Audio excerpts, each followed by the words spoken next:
Radio Giornale Bellunese now airing. Daily news from the Belluno province. Welcome to a new edition of the Radio Giornale Bellunese. These are the news from today, October 12th, 2022. Climate change, alarming the Belluno province. A UN study shows a 6.2% increase of direct climatic risk and a 10.2% increase of an indirect one.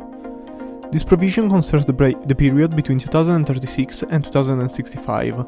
According to the report, it will be necessary to increase the supply of renewable energy in the next 8 years.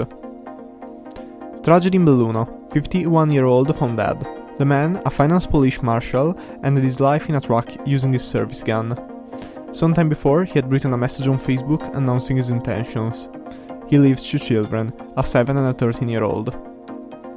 After stealing a woman's debit card and withdrawing €500, a man was indicted in Longarone. The man committed the theft after not being paid for a job in the woman's home. After the preliminary hearing, the judge Elisabetta Scolozzi accepted the prosecutor Simone Marcon's request and took the man to trial.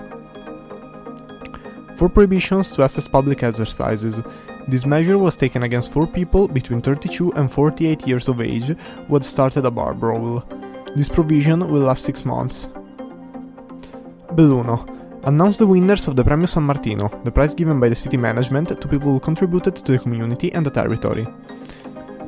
For the first time, there was an under-18 winner, Mirko Betz, the boy who saved an American skier that was crushed by an avalanche.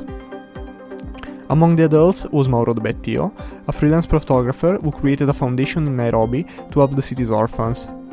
The ceremony will be on Friday 11th of November at Belluno's Teatro Comunale. Finally, sports, football. Multiple matches will take place today. In Promozione, Longarone Alpina, led by Federico Garlet, will play against Montello. In Prima, Borgo Valbelluna will play against Fregona. In Seconda, Ponte nelle Alpi will play against San Michele and Sospirolese will play against Lentiai. In Eccellenza, Unione Limana Cavarzano will play against San Donà. Tomorrow, Supercoppa Bellunese's finals between Val Zaldana and Sois. And that is all for today's edition. We wish you a nice day in the company of Radio BM, the Bellunese Il Mondo Association's web radio. You just listened to Radio Giornale Bellunese, daily news from the Belluno province.